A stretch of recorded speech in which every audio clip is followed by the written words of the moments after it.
I've kind of memorized this stuff, but as you know, many of you who are approaching your 70s, that memory is not the best thing in the world. So I may stop. And as a matter of fact, don't turn off your cell phones, because if you get a call, it may be important, and it'll give me a chance to look at it. I got started by answering an ad in the New York Times back in 1954 for a $30 a week job at radio station WNEW as an assistant in the continuity department. Now, I had no idea what a continuity department was, but I figured for $30 a week I wouldn't need a master's, you know? So I went and I got the job, and very soon thereafter, 2 weeks, the guy who hired me quit, and I was now the head of the continuity department. Every disc jockey show had a book, a notebook, and it started out with, "Hello, how are you? Here's the first commercial." You turn the page, and this is now the weather, now say this, that, and it was my job to put that together. It was the most tedious thing in the world. Sam and I became friends immediately, and we began what was a 20-year friendship and very, very successful and happy career. And what we started to do was we started to write little jokes for the disc jockeys on each page. I don't remember any of them. I'm lucky I remember that I worked there. And as you turn the page, there would be a joke or whatever. Then slowly the guys started to read some of the jokes on the air. And then the head of the station said, "This is working good. We'd like you to write jokes for them all through the show." And that's how we started writing. And then there was a Christmas party, and we did a show. And it went over very well, and this young guy came over afterwards, and he said, "I'm an agent with the William Morris office, and I would like to represent you." And we said, "Great." And he said, "I don't have my cards yet, because until yesterday I was in the mailroom." And I said, "I don't care if you ever get cards, you're still in the mailroom. You're the first person who ever wanted to represent us." And that guy was a blessing for us. His name was George Shapiro. He is the cutest killer you've ever been. He's so energetic. And the thing is, at the Morris office at that time, nobody could be taller than that. Because I don't know what they're like now, but Mr. Lastvogel's, who was the president agency, he was that big, and his wife was that big. And they didn't want anybody bigger than them. So they had all these little guys. It was like Snow White and the Seven Dwarfs. But whatever it was about their height, it somehow energized them, and they were out there selling and everything. And George took us over, and he started going.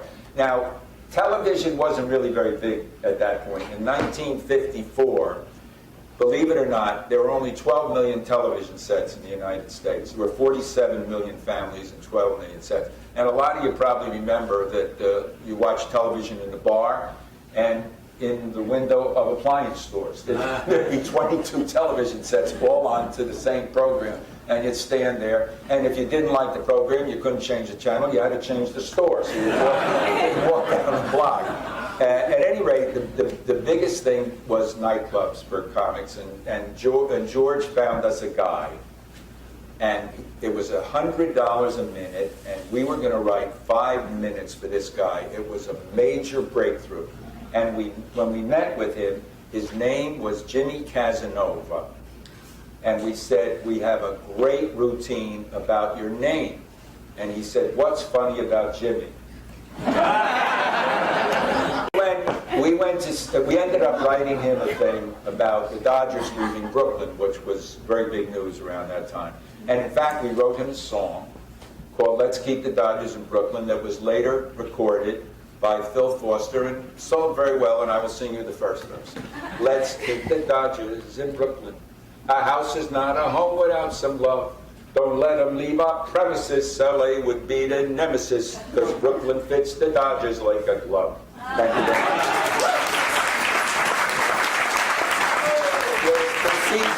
The CD is available in the line.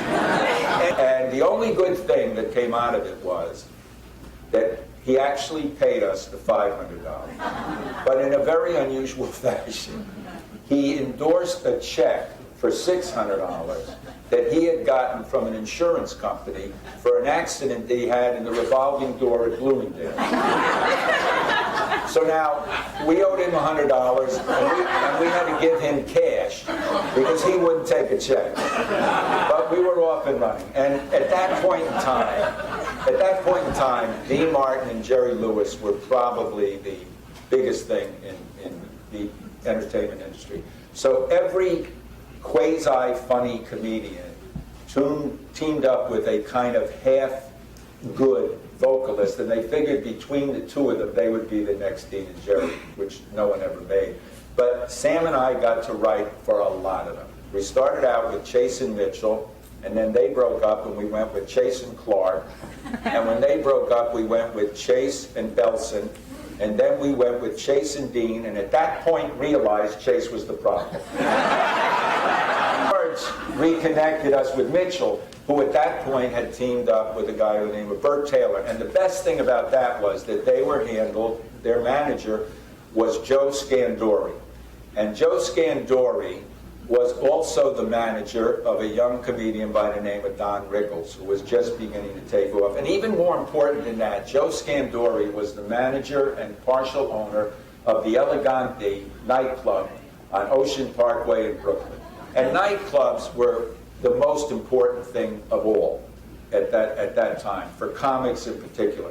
And there were thousands of them all over the country. I mean, there were the big ones like the Copa and the Chez Paris and Chicago.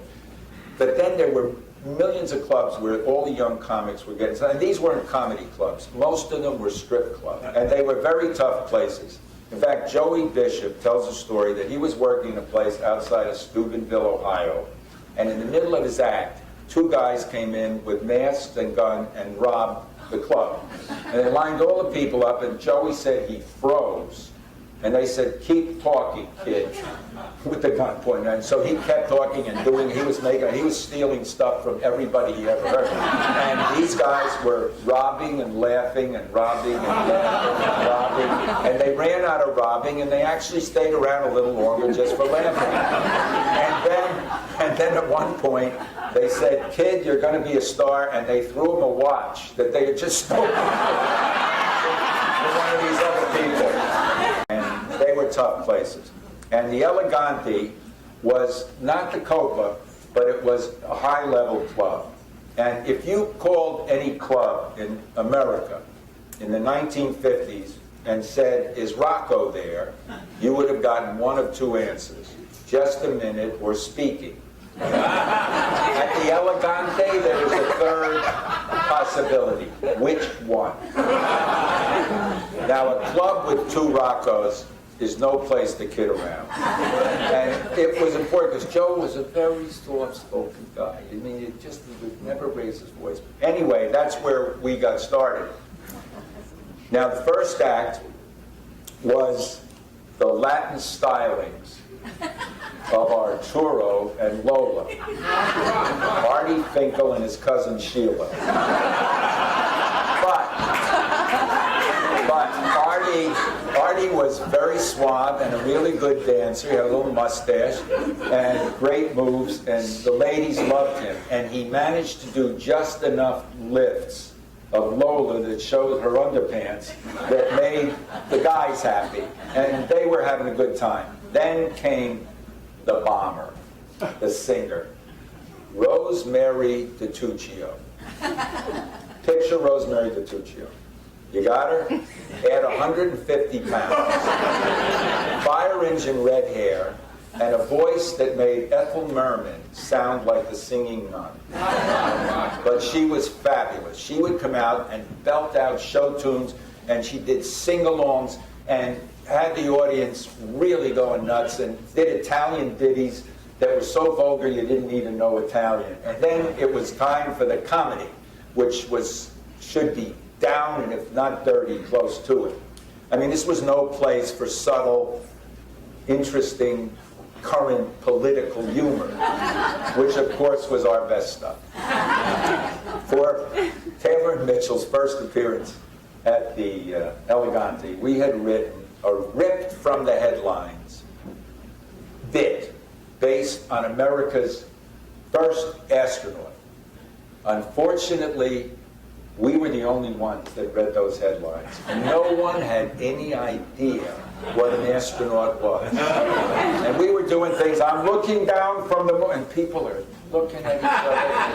And I mean, now I will say in defense of the thing we wrote, 3 years later, it appeared in Bill Dana's Jose the Astronaut album, and that was a platinum selling album. But that night, no platinum left. And we sat there and died watching Taylor and Mitchell die, and then knowing there was a meeting in Joe's office afterwards that was not going to be pleasant. So we're up in Joe's office waiting for him with the two Roccos, Sal, Taylor, and Mitchell. Nobody's saying a word. It was really scary. And to make matters worse, so help me God, behind Joe's desk was a window that overlooked a cemetery. And it was a moonlit night. Or else he had it arranged, which he could do with his...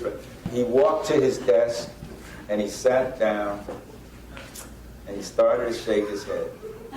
And then the Roccos started to shake their head. Sal said, and we, not wanting to disagree with what looked like a unanimous opinion, we're all sitting there.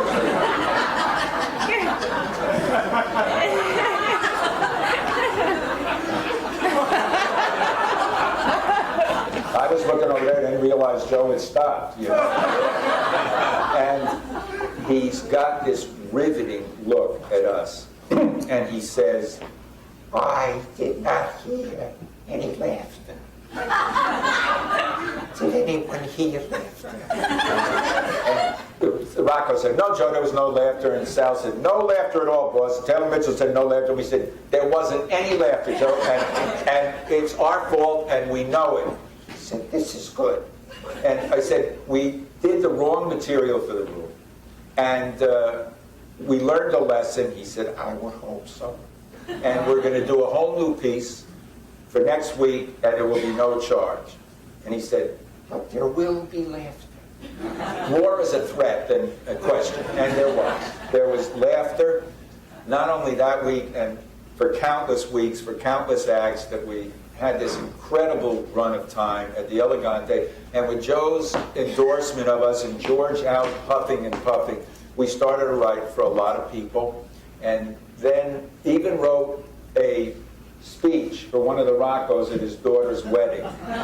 He said he killed, and I never questioned what he meant. The fact is that a great deal of my best work was about women and relationships. And I was a lot better with them on paper than I was in real life. Now, I could spend many hours talking about Marlo Thomas and not find a negative thing to say. She's my friend. She is one of the smartest people I know, and she is the toughest, most courageous person. Back in 1965, when the women's movement was not a movement, Marlo was the first one to really give it a shove. And she was the first person to ever play a single woman living by herself. It had a profound effect, especially on teenage girls, and it opened up their eyes to the fact that there were other possibilities than that had ever been there before. And this created a change that started things moving and gave me a huge fan base in women in their 50s and 60s. And for some reason, gay men. In the 70s, Mary came along, and though I worked a lot with Mary on the Van Dyke Show and specials and other things, I did not do her show. But it was a step further, and as Mary said, Marlo opened the door that she walked through. And then after that, in the 80s, I did Kate and Allie, and the terrain had changed because women were now not only divorced, but taking care of themselves and raising children by themselves and starting new careers. And that girl and Kate and Allie, with Mary Tyler Moore in the middle, represent bookends of a breakthrough for women. And I always equate it with the fact that when that girl had a problem with her plumbing and sink backing up, she called her father. When Mary had a problem with her sink backing up, she called a plumber. She was very dull. When Kate and Allie had a problem when their sink backed up, they tried to fix it themselves. And then they called the plumber, and Kate had an affair with him for 8 shows. Now, that was just the beginning. Soon after that, you had Murphy Brown, who had a child by herself. And then I remember an episode of Friends where 2 of the girls, I don't remember who they were, one of them was with Tom Selleck, whoever that one was, and then another one, and they were both there, and they wanted to have sex, and there was only one condom. On the Dick Van Dyke Show, we were not allowed to say the word pregnant. When we did a show ever about Mary and when flashbacks about when she was going to have the baby, you couldn't say that she was pregnant. And Carl went to the censors at CBS and said, why can't you say pregnant? And they said, well, Carl, there are a lot of people in this country whose homes you come into who don't use those terms with their children. Some of them say that babies are brought by the stork, and many people say that babies are found behind cabbages. To which Carl said, those people do not deserve to have children or homes. Where all those people who were delivered by the stork and were brought up from being found behind cabbages are answering the questions of their children. What is a 4-hour erection?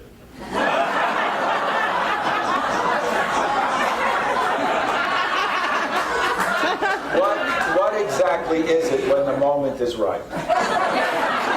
And I have a personal question, and if anyone can answer this, I would really appreciate it because it's driving me crazy. What are those 2 people doing in bathtubs?